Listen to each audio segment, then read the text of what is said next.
नमस्कार विद्यार्थी मित्रांनो, आजच्या व्हिडिओमध्ये आपण पोलीस भरतीच्या 2026च्या पेपर्समध्ये विचारण्यात आलेल्या मराठी व्याकरणाचा भाग 9 पाहणार आहे। आणि मित्रांनो, या अगोदर आपण 8 भागांचा पूर्ण स्पष्टीकरणासह सराव केलेला आहे।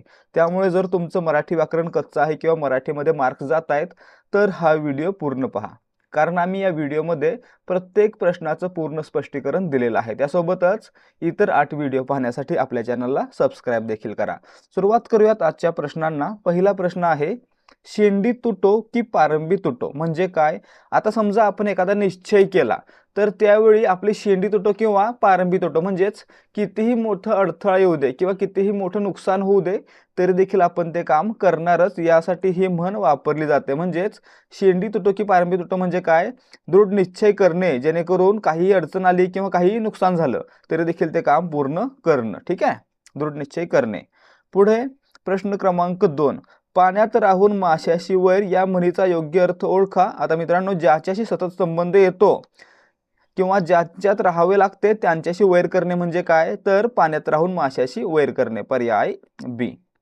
प्रश्न क्रमांक 3, भुंगा या शब्दाचा समानार्थी शब्द सांगा। भुंगा म्हणजे मित्रांनो मिलिंद। ठीक आहे, भुंगाला समानार्थी शब्द कोणता आहे? मिलिंद आहे, पर्याय सी। त्यासोबतच पहा, मृगेंद्र म्हणजे सिंह, समीरन म्हणजे वारा आणि भानू म्हणजे सूर्य। पुढे पहा प्रश्न क्रमांक 4, जिभेला हाड नसणे याचा अर्थ काय? मित्रांनो, जिभेला हाड नसणे काय म्हणजे काय? तर वाटेल ते बोलणे, मनात येईल ते बोलणे, पर्याय डी।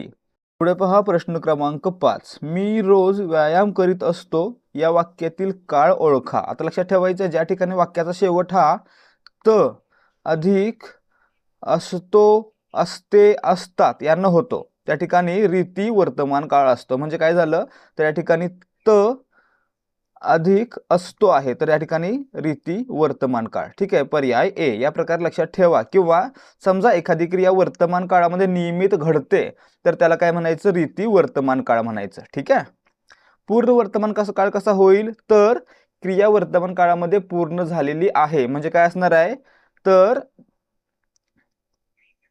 ला अधिक आहे अशा प्रकारचं क्रियापद असेल तर या ठिकाणी पूर्ण वर्तमान काळ, खाल्ला आहे, खाल्ली आहे, या ठिकाणी काय होतं? पूर्ण वर्तमान काळ होतो। अपूर्ण वर्तमान काळ कसा असतो? तर त अधिक आहे। ठीक आहे, त अधिक आहे, करीत आहे, खात आहे, पीत आहे, अपूर्ण वर्तमान काळ। पुढे पहा प्रश्न क्रमांक 6, खालील वाक्यातील अधोरेखित शब्दाचे कार्य ओळखा। तू त्या राजपुत्राला वर, या ठिकाणी पहा वर म्हणजे काय? तर लग्न कर। म्हणजे या ठिकाणी वर हा शब्द काय येतो? क्रियापद म्हणून येतो। म्हणजे आपलं उत्तर पर्याय डी असणार आहे। प्रश्न क्रमांक 7, खालीलपैकी कोणती शब्दाची जात अविकारी नाही? मित्रांनो, शब्दांच्या जाती किती आहेत? 8 आहेत।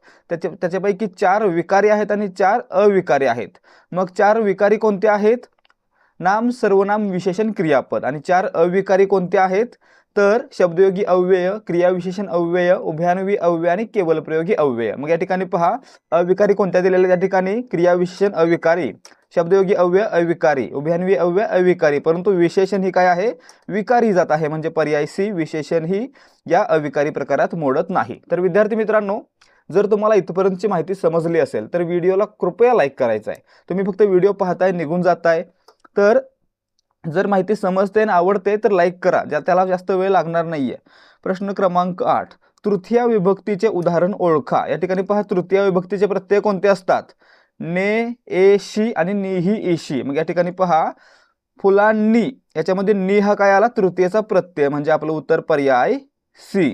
फुलास, स हा प्रत्यय, त हा प्रत्यय आणि ना हा प्रत्यय। आता या ठिकाणी पहा, स आणि ना द्वितीय आणि चतुर्थीचे असतात आणि त हा प्रत्यय आहे तो सप्तमीचा असतो। ठीक आहे, हे सर्व आपण आपल्या आधीच्या भरपूर व्हिडिओमध्ये पाहिलेलं आहे आणि आपल्या ए टू झेड मराठी व्याकरण सिरीजमध्ये देखील पाहिलेलं आहे। त्यामुळे जर तुम्हाला मराठी व्याकरण पूर्णपणे कव्हर करायचं आहे तर आपली ए टू झेड मराठी व्याकरण ही यूट्यूबवरील सिरीज पहा। त्यामध्ये आपण मराठी व्याकरणाचा प्रत्येक टॉपिक आणि प्रत्येक टॉपिकमधील प्रत्येक पॉईंट प्रश्नोत्तराच्या माध्यमातून कव्हर केलेला आहे। प्रश्न क्रमांक 9, अधोरेखित शब्दाची जात ओळखा। वाक्य आहे, सौमित्र दोरी आणायला लांब गेला। त्या ठिकाणी पहा, जेव्हा आपण क्रियापदाला कधी, कुठे, कसानं प्रश्न विचारतो त्यावेळी येणारं उत्तर काय असतं? क्रियाविशेषण किंवा क्रियाविशेषण अव्यय असतं। मग या ठिकाणी पहा, अधोरेखित शब्द कोणता आहे? लांब। सौमित्र दोरी आणायला कुठे गेला तर लांब गेला, म्हणजे कुठे हे काय झालं तर क्रियाविशेषण, पर्याय सी आपलं उत्तर असणार आहे. लक्षात ठेवायचं आहे, जेव्हा आपण क्रियापदाला कधी, कुठे, कसा यानं प्रश्न विचारतो त्यावेळी येणारं उत्तर काय असतं तर क्रियाविशेषण असतं. आणि या ठिकाणी लांब हे काय झालं क्रियाविशेषण. विद्यार्थी मित्रांनो, आता सगळं सोडून थोडा वेळ फक्त इकडे लक्ष द्या. तुम्ही या व्हिडिओपर्यंत पोहोचलाय म्हणजेच तुम्ही नक्कीच पोलीस भरतीसाठी तयारी करताय. आणि मित्रांनो, तुम्ही तयारी करताय म्हणजे तुम्हाला माहीत असेलच की पोलीस भरतीसाठी मागील वर्षांच्या प्रश्नपत्रिका सोडवणं किती आवश्यक आहे. त्यासोबतच नवीन प्रश्नपत्रिका सोडवून त्या परीक्षेसाठी तयारी करणं आणि टाईम मॅनेजमेंट करणं हे देखील आवश्यक आहे. आणि मित्रांनो, यासाठीच ध्येयाधिकारी स्पर्धा परीक्षा मंच घेऊन आलेला आहे फक्त 60 रुपयांमध्ये 30 सराव प्रश्नपत्रिका, 30 पेपर फक्त 60 रुपयांमध्ये. आणि मित्रांनो, यामध्ये आपल्याला प्रत्येक पेपरमध्ये 100 प्रश्न असतील आणि त्या 100 प्रश्नांचं पूर्ण स्पष्टीकरण देखील असणार आहे. आणि हा जो पॅटर्न असणार आहे तो 25-25चा पॅटर्न असणार आहे. म्हणजेच मराठीचे 25, सामान्य ज्ञानाचे 25, गणित बुद्धिमत्ता 25-25 असा पॅटर्न असणार आहे. आणि त्यासोबत आपल्याला काय मिळणार आहे तर आपल्या टेलिग्रामवर पेड चॅनलला जॉईन होण्याची संधी, ज्या चॅनलवर आपल्याला दररोज 200 प्रश्नांचा सराव करता येणार आहे. दररोज सरावासाठी 200 प्रश्न दिले जाणार आहेत. आणि मित्रांनो, हे सर्व प्रश्न असणार आहेत ते फक्त आणि फक्त पोलीस भरतीच्या पॅटर्नवर आधारित असतील आणि त्याच्यामध्ये जास्तीत जास्त प्रश्नांचा सराव करून घेतला जाणार आहे. त्यामुळे जर तुमची पुढे लेखी परीक्षा होणार आहे तर तुम्ही हा संच विकत घ्यावा आणि त्यासोबतच आपल्या पेड टेलिग्राम चॅनलला जॉईन व्हावं. हे सर्व मिळणार आहे फक्त 60 रुपयांमध्ये. जर तुम्हाला खरंच आवश्यकता आहे आणि चांगल्या प्रकारे सराव करायचा आहे तर नक्की खरेदी करा आपला हा संच. तर या ठिकाणी तुम्हाला जर याचा डेमो पाहायचा असेल तर तो मिळणार आहे 7517249119 या व्हॉट्सॲप नंबरवर. यावर व्हॉट्सॲप करा आणि डेमो फ्रीमध्ये पहा. तसेच जर तुम्हाला वाटत असेल की जे काही देऊ ते चांगलंच देऊ तर तुम्ही डायरेक्टली 9359686100 या नंबरवर पेमेंट करून त्याचा स्क्रीनशॉट आम्हाला पाठवू शकता. तुम्हाला लगेचच एकाच वेळी 60 PDF दिल्या जातील, ज्याच्यामध्ये 30 पेपर असतील आणि 30 त्यांचं स्पष्टीकरण असेल. आणि त्यासोबतच लगेचच टेलिग्राम चॅनलची लिंक देखील दिली जाईल, ज्याच्यामध्ये तुम्हाला दररोज 200 प्रश्नांचा सराव करता येणार आहे.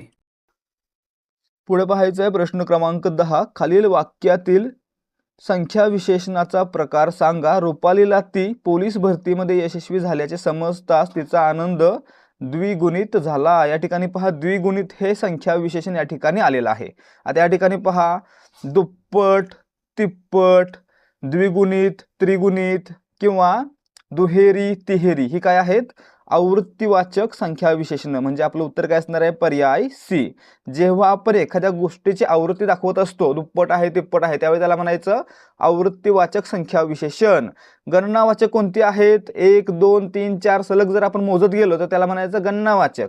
क्रमवाचक पहिला, दुसरा, तिसरा, चौथा, प्रथम, द्वितीय, तृतीय, चतुर्थ हे काय आहेत क्रमवाचक. आणि पृथकत्ववाचक 1 1 2 2 4 4 5 5 असं जर आपण जोडीनं म्हणत गेलो तर त्याला म्हणायचं पृथकत्ववाचक. ठीक आहे. प्रश्न क्रमांक 11. खालीलपैकी प्रयोजक क्रियापदाचे योग्य उदाहरण ओळखा. प्रयोजक क्रियापद म्हणजे काय? जेव्हा कर्ता क्रिया दुसऱ्याकडून करून घेतो, क्रिया स्वतः करत नसून दुसऱ्याकडून करवून घेतली जाते, त्या ठिकाणी त्याला म्हणायचं प्रयोजक क्रियापद. त्या ठिकाणी पाहायचं आहे दुसरा एक प्रकार आहे शक्य क्रियापद, ज्या ठिकाणी कर्त्यामध्ये ती क्रिया करण्याचं सामर्थ्य आहे किंवा क्षमता आहे असं वर्णन असतं, त्या ठिकाणी म्हणायचं शक्य क्रियापद. मग या ठिकाणी पहा, मला आता काम करवते म्हणजे कर्त्यामध्ये सामर्थ्य आहे, म्हणजेच या ठिकाणी काय झालं शक्य क्रियापद. आजारी माणसाला थोडे बसवते, या ठिकाणी देखील झालं शक्य क्रियापद, कारण याच्यामध्ये क्षमता दाखवलेली आहे. त्यासोबतच मला दररोज 20 किलोमीटर चालवते, याच्यामध्ये देखील चालवते काय आहे क्षमता दाखवते, म्हणून हे झालं शक्य क्रियापद. परंतु आई त्या मुलाला हसवते, आई क्रिया करते पण खरी क्रिया कोणाकडून घडते मुलाकडून घडते, म्हणजे या ठिकाणी क्रिया दुसऱ्याकडून करून घेतली जाते, म्हणून याला काय म्हणायचं प्रयोजक क्रियापद. हसवते, खेळवते ही काय झाली प्रयोजक क्रियापद आहेत. ठीक आहे, पर्याय सी आपलं उत्तर असणार आहे. प्रश्न क्रमांक 12. काळ ओळखा. मुलगा पुस्तक वाचत जाईल. आता या ठिकाणी पाहायचं आहे वाचत जाईल म्हणजे भविष्यामध्ये ही क्रिया नियमितपणे घडेल, म्हणून रीती भविष्यकाळ आहे. ठीक आहे, रीती भविष्यकाळ म्हणजे आपलं उत्तर पर्याय बी रीतिकाळ म्हणूया. या ठिकाणी बाकी दिलेलं नाहीये. लक्षात ठेवायचं आहे जर त अधिक येईल, करेल, जाईल, राहील या ठिकाणी असे शब्द असतील तर त्या ठिकाणी काय होईल त अधिक येईल आलं तर त्या ठिकाणी रीतिकाळ असणार आहे, रीती भविष्यकाळ असणार आहे. त अधिक असे असेल तर त अधिक असे किंवा त अधिक जाई तर या ठिकाणी काय म्हटलं जाईल, तर रीती भूतकाळ म्हटलं जाईल. आणि त अधिक असतो असेल तर रीती वर्तमान काळ. हे आपण मागच्या प्रश्नामध्ये पाहिलं होतं. प्रश्न क्रमांक 13, रीतीवाचक क्रियाविशेषण अव्ययाचा प्रकार ओळखा. छायाने पटकन बर्गर खाल्ला. या ठिकाणी पहा क्रियाविशेषण कोणतं आहे, क्रिया कशी घडली हे. आता या ठिकाणी पहा, जेव्हा आपण क्रियापदाला कधी कुठे कसानं प्रश्न विचारतो तेव्हा येणारं उत्तर क्रियाविशेषण असतं. मग या ठिकाणी पहा, खाल्ला कसा खाल्ला, पटकन खाल्ला. म्हणजे पटकन हे काय झालं या वाक्यातील क्रियाविशेषण झालं. आणि कोणत्या प्रकारचं आहे हे, तर हे प्रकारदर्शक क्रियाविशेषण अव्यय आहे. म्हणजे आपलं उत्तर पर्याय ए असणार आहे, प्रकारदर्शक क्रियाविशेषण. प्रश्न क्रमांक 14, खालीलपैकी कोणता गौणत्व सूचक उभयान्वी अव्ययाचा पोट प्रकार नाही. आता या ठिकाणी पाहायचं आहे, उभयान्वी अव्ययाचे मुख्य दोन उपप्रकार पडतात. पहिला प्रधानत्व सूचक उभयान्वी अव्यय आणि दुसरा गौणत्व सूचक उभयान्वी अव्यय. आता पुढे यांचे प्रत्येकी 4 उपप्रकार पडतात. ठीक आहे, प्रधानत्व सूचकचे 4 आणि गौणत्व सूचकचे 4. गौणत्व सूचक 4 कोणते आहेत, तर पहिला स्वरूपबोधक, कारणबोधक, उद्देशबोधक आणि चौथा संकेतबोधक. अशा प्रकारे 4 प्रकार आहेत. म्हणजे विकल्पबोधक काय आहे, याचा प्रकार नाही, म्हणून पर्याय डी आपलं उत्तर आहे. आता राहिलं काय, प्रधानत्व सूचक उभयान्वी अव्ययाचे उपप्रकार किती आहेत, 4 आहेत. कोणते कोणते, या ठिकाणी विकल्पबोधक 1 आहे, त्यानंतर समुच्चय बोधक, न्यूनत्व बोधक आणि परिणाम बोधक. अशा प्रकारे याचे देखील 4 प्रकार पडतात. लक्षात ठेवायचे आहे. गौणत्व विचारले की किती प्रकार, 4 प्रकार. कोणते कोणते, स्वरूप, कारण, उद्देश आणि संकेत. ठीक आहे. आणि प्रधानत्व सूचकचे कोणते कोणते आहेत, तर त्याच्यामध्ये आले समुच्चय, विकल्प, न्यूनत्व आणि परिणाम. ठीक आहे.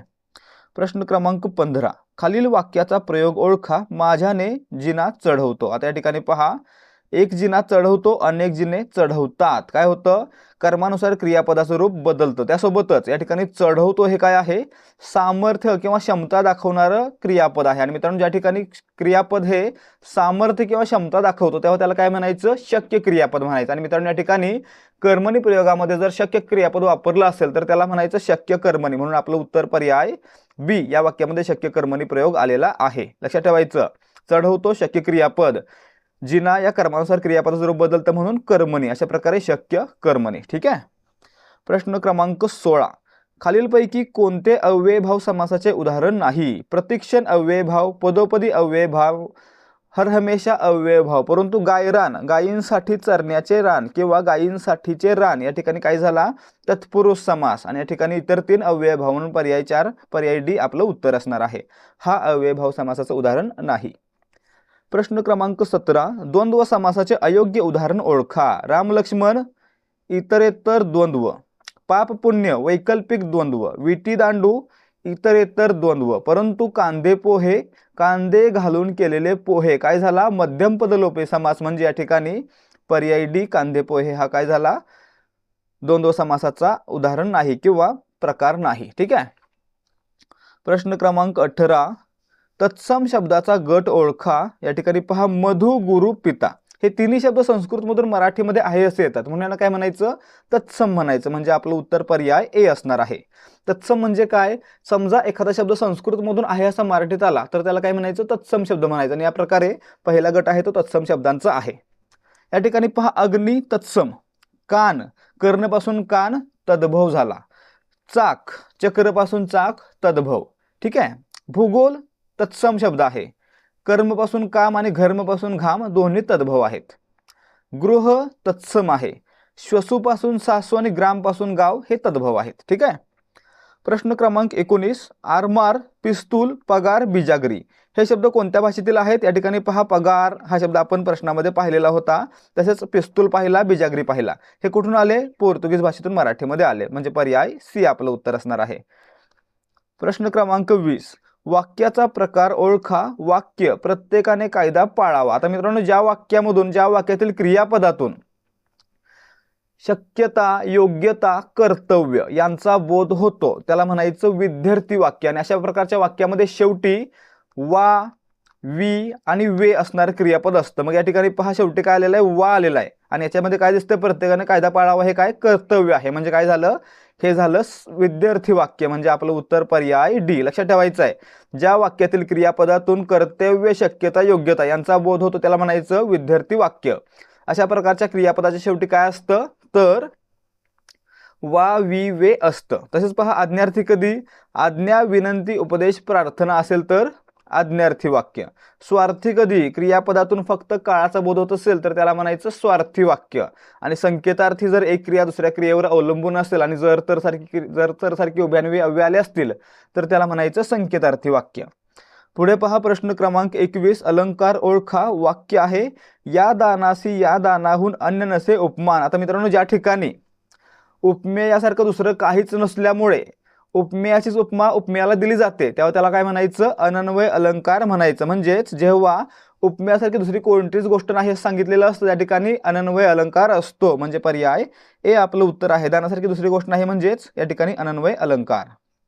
दृष्टांत कधी असतो, जेव्हा एखादी गोष्ट पटवून देण्यासाठी दाखला किंवा उदाहरण दिलं जातं तेव्हा त्या ठिकाणी त्याला म्हणायचं दृष्टांत अलंकार. आणि व्यतिरेक कधी, उपमेय हे उपमानाविषयी श्रेष्ठ आहे असं वर्णन केलेलं असतं त्या ठिकाणी व्यतिरेक अलंकार. ठीक आहे. प्रश्न क्रमांक 22, तळे या शब्दाचा समानार्थी शब्द नसलेला पर्याय ओळखा. कासार, तडाख, पुष्कर हे काय झाले, तळेचे समानार्थी. परंतु तडक म्हणजे काय, तर हे क्रियाविशेषण आहे, नाव नाही. तसेच हा शब्द काय दाखवतोय, जलद हा शब्दाचा समानार्थी दाखवतोय. म्हणजे या ठिकाणी काय झालं, तर पर्याय डी हा तळेचा समानार्थी शब्द नाही. कोणता असतो, तडाख असतो, तडाख. ठीक आहे. प्रश्न क्रमांक 23, कपिलाषष्ठीचा योग या वाक्यप्रचाराचा अर्थ कोणता. मित्रांनो, कपिलाषष्ठीचा योग म्हणजे काय, अतिशय दुर्मिळ योग्य. ठीक आहे, अतिशय दुर्मिळ गोष्ट. पर्याय बी. प्रश्न क्रमांक 24, सभोवार हिरवळ पसरली होती या वाक्यातील अधोरेखित शब्दाचा प्रकार कोणता. या ठिकाणी पहा अधोरेखित शब्द कोणता आहे, तर सभोवार. आता सभोवार काय दाखवतोय, तर ठिकाण दाखवतोय. आणि आपण जर क्रियापदाला प्रश्न विचारला, हिरवळ कोठे पसरली होती, तर हिरवळ सभोवार पसरली होती. म्हणजे जेव्हा आपण क्रियापदाला कधी, कुठे, कशानं प्रश्न विचारतो तेव्हा येणारं उत्तर क्रियाविशेषण असतं. आणि जर कधी न विचारल्यावर आलं तर ते कालवाचक, कोठे न विचारल्यावर आलं तर ते स्थलवाचक, आणि जर आपण कसानं प्रश्न विचारला आणि उत्तर आलं तर ते रीतिवाचक. मग या ठिकाणी पहा सभोवार पसरलेली आहे. कुठे पसरलेली आहे, सभोवार. म्हणजे सभोवार काय झालं, स्थलवाचक क्रियाविशेषण. म्हणजे पर्याय सी. प्रश्न क्रमांक 25, कान उघडणी करणे या वाक्यप्रचाराचा अर्थ खालीलपैकी कोणता. चुकांची जाणीव करून देणे. म्हणजे पर्याय बी. कान उघडणी करणे म्हणजे चुकांची जाणीव करून देणे. प्रश्न क्रमांक 26, शब्दसमूहाबद्दल एक शब्द सांगा. या ठिकाणी पहा, पुन्हा एखादी चूक न करण्याचा निश्चय करणे म्हणजे काय. यासाठी देखील एक वाक्प्रचार किंवा म्हण आहे, कानाला खडा लावणे. लक्षात ठेवायचं आहे, कानाला खडा लावणे म्हणजे पुन्हा एखादी चूक न करण्याचा निश्चय करणे. पुढचा प्रश्न आहे प्रश्न क्रमांक 26, शब्दसमूहाबद्दल एक शब्द सांगा. जो देशासाठी प्राण अर्पण करतो तो कोण, हुतात्मा. पर्याय डी आपलं उत्तर आहे. प्रश्न क्रमांक 27, खालीलपैकी अयोग्य शब्दाची जोडी कोणती. अश्ववारू समानार्थी आहेत, जीवन पाणी समानार्थी आहेत, अपार अगणित समानार्थी आहेत आणि खलसज्जन हे विरुद्धार्थी आहेत. म्हणजे पर्याय सी काय आहे, अयोग्य जोडी आहे किंवा या गटामध्ये न बसणारी जोडी आहे. प्रश्न क्रमांक 28, निमंत्रण आले तरच मी येईन या वाक्याचा प्रकार ओळखा. आता या ठिकाणी पहा, जर निमंत्रण आले तर मी येईन म्हणजे जर एक गोष्ट घडली तर दुसरी गोष्ट घडेल अशा प्रकारचा संकेत दिलेला आहे. म्हणून या ठिकाणी काय झालं, संकेतार्थ आला. पर्याय ए. ठीक आहे, एक गोष्ट दुसऱ्या गोष्टीवर अवलंबून असेल तर त्या ठिकाणी संकेतार्थ असतो. आज्ञार्थ कधी असतो, जेव्हा आज्ञा, विनंती, उपदेश, प्रार्थना केलेली असते तेव्हा आज्ञार्थ. हे आपण वर पाहिलेलं आहे, सारखं पाहायची गरज नाहीये. प्रश्न क्रमांक 29, रमेश अभ्यास करीत असेल या वाक्यातील काळ ओळखा. या ठिकाणी पाहायचं आहे, त अधिक असेल. या ठिकाणी काय दिसतंय, त अधिक असेल अशा प्रकारचं क्रियापद असेल तर लक्षात ठेवायचं अपूर्ण भविष्यकाळ. म्हणजे क्रिया ही भविष्यकाळामध्ये सुरू असेल हे दाखवलं असेल तर त्या ठिकाणी अपूर्ण भविष्यकाळ किंवा चालू भविष्यकाळ आपण म्हणू शकतो. ठीक आहे. पुढे पाहायचं प्रश्न क्रमांक 30. बहुश्रुत या शब्दाचा अर्थ काय? बहुश्रुत म्हणजे काय? असा व्यक्ती ज्यानं पुष्कळ ऐकलं किंवा वाचलेलं आहे. म्हणजे आपलं उत्तर पर्याय सी. बहुश्रुत म्हणजे ज्याने पुष्कळ ऐकले व वाचले आहे असा. प्रश्न क्रमांक 31. अन्वय या शब्दाचा समानार्थी शब्द कोणता? अन्वय म्हणजे मित्रांनो काय? संयोग. अन्वय म्हणजे संयोग, पर्याय बी. प्रश्न क्रमांक 32. टेंभा मिरवणे या वाक्यप्रचाराचा अर्थ काय? त्वरा दाखवणे. ठीक आहे, त्वरा दाखवणे. प्रश्न क्रमांक 33. मितव्ययी या शब्दाचा अर्थ काय? मित म्हणजे कमी आणि व्यय म्हणजे खर्च, म्हणजे कमी खर्च करणारा म्हणजे काटकसरीने राहणारा, पर्याय डी. मितव्ययी म्हणजे काटकसरीने राहणारा. आणि मितभाषी असेल तर कमी बोलणारा आणि मिताहारी असेल तर कमी खाणारा. ठीक आहे, लक्षात ठेवायचं. मितव्ययी काटकसरीने राहणारा किंवा कमी खर्च करणारा, मितभाषी कमी बोलणारा आणि मिताहारी कमी खाणारा. प्रश्न क्रमांक 34. खालीलपैकी शुद्ध शब्द ओळखा. या ठिकाणी पहा, पुनर्विचारमध्ये व ला पहिली वेलांटी असते आणि रफार असतो तो व च्या वर असतो, तेव्हा त्या ठिकाणी उच्चार आहे तो न ला जोडला जातो. ठीक आहे, म्हणजे आपलं उत्तर पर्याय ए. रफार कुठे असणार आहे? तर व वर असणार आहे, वी वर असणार आहे. ठीक आहे. प्रश्न क्रमांक 35. खालीलपैकी कोणता शब्द द्विगु समासाचे उदाहरण आहे? द्विगु समास कधी असतो? जेव्हा एखाद्या शब्दामध्ये पहिलं पद संख्या विशेषण आणि पूर्ण शब्द समूहवाचक असतो, त्याला काय म्हणायचं? द्विगु समास. मग या ठिकाणी पहा, या ठिकाणी नवरात्रमध्ये नऊ हा काय झाला? संख्या विशेषण आणि पूर्ण शब्द काय आहे? नवरात्र हा नवरात्रींचा समूह आहे, म्हणजे या ठिकाणी काय झाला? द्विगु समास, म्हणजे पर्याय डी. महादेव महान असा देव, कर्मधारय तत्पुरुष समास. गजानन आहे गजाचे आनंद ज्याला असा तो गणपती, म्हणजे काय झाला? बहुव्रीही समास. बालमित्र बालपणापासूनचा मित्र, या ठिकाणी झाला तत्पुरुष समास. प्रश्न क्रमांक 36. दिगंबर या शब्दाचा विग्रह काय होईल? दिगंबरचा विग्रह दिक अधिक अंबर, पर्याय सी. याच्यामध्ये काय होतं? एखाद्या कठोर व्यंजनापुढे जर मृदू व्यंजन किंवा स्वर आला तर त्या ठिकाणी कठोर व्यंजनाचं रूपांतर त्याच्याच गटातील तिसऱ्या व्यंजनामध्ये होतं, त्याला काय म्हणायचं? तृतीय व्यंजन संधी. आणि दिगंबरमध्ये काय झालेली आहे? तृतीय व्यंजन संधी झालेली आहे. प्रश्न क्रमांक 37. शिकाऱ्याने बंदुकीने वाघ मारला. अधोरेखित शब्दाची विभक्ती ओळखा. या ठिकाणी पहा, बंदूक या नामाला ने हा प्रत्यय लागला. ने हा प्रत्यय कशाचा असतो? तृतीयचा, म्हणजे आपलं उत्तर पर्याय ए. आणि कारकार्थ पहा काय आहे? या ठिकाणी बंदूक हे काय आहे? काम करण्याची किंवा कार्य करण्याचे एक साधन आहे, म्हणून याला लागलेला प्रत्यय काय असणार आहे? तर करण असणार आहे. याचा कारकार्थ काय असतो? करण. लक्षात ठेवायचं आहे, तृतीयचा कारकार्थ करण आहे, म्हणून आपलं उत्तर या ठिकाणी विचारलं गेलं जर बंदुकीने या शब्दाचा कारकार्थ काय असेल तर या ठिकाणी करण हा असेल, कारण बंदूक हे काय आहे? क्रियेचं साधन आहे. प्रश्न क्रमांक 38. जसे करावे तसे भरावे हे वाक्य कोणत्या प्रकारचे क्रियाविशेषण अव्यय आहे? या ठिकाणी पाहायचं, आपण जसे करू तसे भरू म्हणजे काय? तर रीतिदर्शक, रीत दाखवणारं क्रियाविशेषण आहे, म्हणजे आपलं उत्तर पर्याय सी असणार आहे. पुढे पहा प्रश्न क्रमांक 39. विजय टेनिस स्पर्धेत प्रथम आला कारण त्याने खूप सराव केला. या वाक्याचा प्रकार ओळखा. त्या ठिकाणी पहा, आपण वर पाहिलं, कारण हे काय आहे? कारणदर्शक उभयान्वी अव्यय. आणि कारणदर्शक उभयान्वी अव्यय कशाचा प्रकार आहे? तर गौणात्मसूचक उभयान्वी अव्ययाचा प्रकार आहे. लक्षात ठेवायचं इथपर्यंत. ठीक आहे, मग आता लक्षात ठेवा पुढची गोष्ट कोणती आहे, की जर दोन वाक्य प्रधानत्वसूचक उभयान्वी अव्ययानं जोडली गेली तर त्या ठिकाणी असतं संयुक्त वाक्य, आणि जर दोन वाक्य गौणत्वसूचक उभयान्वी अव्ययानं जोडली गेली तर ते असतं मिश्र वाक्य. आणि कारण हे काय आहे? मग गौणत्वसूचक उभयान्वी अव्यय आहे, म्हणून या ठिकाणी झालं मिश्र वाक्य, पर्याय ए. प्रश्न क्रमांक 40. गंगाजळी या अलंकारिक शब्दाचा योग्य अर्थ कोणता? कायम शिल्लक म्हणून ठेवलेली रक्कम. बँकेने स्वतःकडे कायम शिल्लक म्हणून ठेवलेली रक्कम म्हणजे गंगाजळी, पर्याय बी. प्रश्न क्रमांक 41. अळकित्ता हा शब्द कोणत्या भाषेतून मराठीत आलेला आहे? कानडी भाषेतून मराठीत आलेला आहे, पर्याय सी. प्रश्न क्रमांक 42. पुढील शब्दाचा समानार्थी शब्द कोणता? संरचना. मित्रांनो, संरचना म्हणजे काय? तर ठेवण, पर्याय डी. प्रश्न क्रमांक 43. पुढीलपैकी कर्मणी प्रयोगाचे उदाहरण कोणते? उदाहरण ओळखायचं आपल्याला कर्मणी प्रयोगाचं. ठीक आहे, मग या ठिकाणी पहा, तो आंबा खातो. या ठिकाणी काय दिसतंय? तो खातो, ती खाते, म्हणजे या ठिकाणी कर्त्यानुसार क्रियापदाचं रूप बदलते म्हणून कर्तरी प्रयोग आहे, म्हणजे हे नाही. मुलांनी खेळावे या वाक्यामध्ये कर्मच नाहीये, म्हणजे कर्मणी नसणार आहे. आणि रामाने रावणास मारले, या ठिकाणी दोन्हीला प्रत्यय लागलाय म्हणजे या ठिकाणी भाव्य प्रयोग आहे. आता या ठिकाणी राहिलं काय मग, पहिला पर्याय काय आहे, तिने गाणे गायले. तिने एक गाणे गायले, दोन असतील तर तिने दोन गाणी गायली. काय होतं, गाणे या कर्मानुसार क्रियापदाचं रूप बदलतं, म्हणजेच या ठिकाणी आहे कर्मणी प्रयोग. पर्याय ए आपलं उत्तर असणार आहे. प्रश्न क्रमांक 44, आम्ही गहू खातो या वाक्यात कोणती शब्दशक्ती आहे. या ठिकाणी पहा, आम्ही गहू खातो म्हणजे गहू खातो का नाही, गव्हापासून बनवलेली चपाती खातो किंवा गव्हाच्या पिठाची चपाती खातो, अशा प्रकारे या ठिकाणी काय दिसतंय, तर आपण शब्दशः अर्थ न घेता त्याच्याशी सुसंगत असा योग्य अर्थ घेतो. त्या ठिकाणी काय असते, तर लक्षणा शब्दशक्ती असते, म्हणजे आपलं उत्तर पर्याय बी. लक्षात ठेवायचं आहे, ज्या ठिकाणी शब्दशः अर्थ न घेता सुसंगत असा योग्य अर्थ घेतला जातो त्या ठिकाणी लक्षणा शब्दशक्ती असते. गहू खातो म्हणजे गव्हाच्या पिठाची चपाती किंवा गव्हाची चपाती खातो. ठीक आहे. प्रश्न क्रमांक 45, समुद्र या शब्दाचा समानार्थी शब्द कोणता नाही. अर्णव समुद्र, रत्नाकर समुद्र, अंबुदी समुद्र, परंतु सरिता म्हणजे नदी, म्हणजे या ठिकाणी काय झालं, पर्याय सी हा समुद्राला समानार्थी नाही, नदीला समानार्थी आहे. प्रश्न क्रमांक 46, द्वंद्व समासाचे उदाहरण ओळखा. प्रतिदिन अव्ययभाव, यथाशक्ती अव्ययभाव, लंबोदर बहुव्रीही आणि विटीदांडू द्वंद्व समास, म्हणजे आपलं उत्तर पर्याय डी असणार आहे.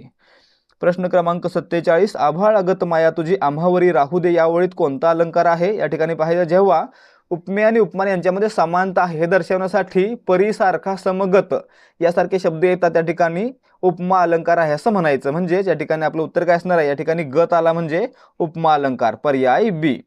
रूपक कधी असणार, उपमेय आणि उपमान यांच्यामध्ये एकरूपता आहे असं वर्णन केलं असेल तर त्या ठिकाणी रूपक अलंकार. उत्प्रेक्षा कधी असतो, जेव्हा उपमेय हे जणू उपमानच आहे हे दाखवण्यासाठी जणू गमे वाटे भासे की या शब्दांचा वापर झाला असेल तर त्याला म्हणायचं उत्प्रेक्षा अलंकार. ठीक आहे. प्रश्न क्रमांक 48, पांढरा रंग या विशेषणाचा प्रकार ओळखा. पांढरा रंग, आता मित्रांनो लक्षात ठेवायचं आहे, रंग किंवा इतर कोणताही गुण, रंग, चव किंवा इतर कोणताही गुण दाखवलेला असेल तर त्याला काय म्हणायचं, गुणवाचक विशेषण म्हणायचं, म्हणजे गुणविशेषण म्हणायचं. पर्याय ए, पांढरा हे काय आहे, गुणविशेषण. रंग, आकार, चव दाखवली असेल तर त्याला म्हणायचं गुणवाचक विशेषण किंवा गुणविशेषण. प्रश्न क्रमांक 49, मन्वंतर या शब्दाचा योग्य संधी विग्रह कोणता. या ठिकाणी पहा, मनु अधिक अंतर मन्वंतर, पर्याय सी.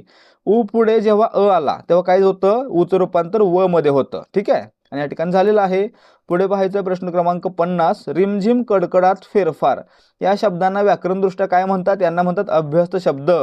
रिमझिम आणि कडकडात काय आहेत, तर हे आहेत अनुकरणवाचक अभ्यस्त शब्द, आणि फेरफार हा काय आहे, तर अंशाभ्यस्त शब्द. ठीक आहे, म्हणजे आपलं उत्तर या ठिकाणी पर्याय डी, अभ्यस्त शब्द आहेत. प्रश्न क्रमांक 51, बटाटा, हापूस, कोबी हे शब्द कोणत्या भाषेतून मराठीत आलेले आहेत. बटाटा, हापूस, कोबी पोर्तुगीज भाषेतून मराठीमध्ये आलेले आहेत, पर्याय बी. प्रश्न क्रमांक 52, य, र, ल, व या वर्णांना काय म्हणतात. मित्रांनो, य चा उच्चार ई सारखा होतो, र चा उच्चार रू सारखा होतो, ल चा उच्चार लृ सारखा होतो आणि व चा उच्चार उ सारखा होतो, म्हणून याला काय म्हणायचे, यांचा उच्चार स्वरांसारखा होतो, म्हणून हे अर्धस्वर आहेत किंवा अर्धस्वरासारखे काम करतात, म्हणजे आपलं उत्तर पर्याय डी. यांना दुसरं नाव आहे अंतस्थ वर्ण. लक्षात ठेवायचं, अंतस्थ वर्ण कोणते, य, र, ल, व, किंवा अर्धस्वर कोणते, य, र, ल, व, कारण यांचा उच्चार ई, उ, रू आणि रू सारखा होतो. ठीक आहे. प्रश्न क्रमांक 53, क्रियापदाच्या रूपावरून केवळ काळाचा बोध होत असेल तर त्याला काय म्हणायचं, स्वार्थी क्रियापद म्हणायचं. ठीक आहे, म्हणजे आपलं उत्तर पर्याय ए. आज्ञा, विनंती, उपदेश असेल तर आज्ञार्थ, कर्तव्य, शक्यता, योग्यता असेल तर विध्यर्थ, जर, तर, जरी, तरी सारखी क्रियापद उभयान्वयी अव्यय असतील तर त्या ठिकाणी संकेतार्थ. प्रश्न क्रमांक 54, डोळे हे जुलमीगडे रोखून निमज पाहू नका या काव्यपंक्तीतील रस कोणता आहे. या ठिकाणी काय दिसतोय, तर प्रेम भाव दिसतोय आणि तो देखील पती पत्नी मधील आहे, म्हणजे या ठिकाणी काय असणार आहे, शृंगार रस असणार आहे, म्हणजे पर्याय बी. प्रश्न क्रमांक 55, अव्ययभाव समासाचे मुख्य लक्षण कोणते. या ठिकाणी पाहायचं, अव्ययभाव समासामध्ये पहिलं पद महत्वाचं असतं, पहिलं पद प्रधान असतं, म्हणजे पर्याय पर्याय सी. लक्षात ठेवायचं आहे, अव्ययभाव समासाचं पहिलं पद महत्वाचं असतं म्हणून या ठिकाणी पहिलं पद प्रधान असतं, हे उत्तर बरोबर आहे. दुसरं पद प्रधान असेल तर तत्पुरुष समास, दोन्ही पदे प्रधान असतील तर द्वंद्व समास, आणि तिसऱ्या पदाचा बोध होत असेल तर बहुव्रीही समास. ठीक आहे. आता विद्यार्थी मित्रांनो, या ठिकाणी आजचे प्रश्न समाप्त होत आहे. जर तुम्हाला आजच्या प्रश्नांचे उत्तर आणि स्पष्टीकरण आवडलं असेल तर व्हिडिओला लाईक करा आणि याच प्रकारचे व्हिडिओ पाहण्यासाठी आपल्या चॅनलला सबस्क्राईब करा. भेटूयात पुढच्या भागामध्ये. जय हिंद, जय भारत आणि जय महाराष्ट्र.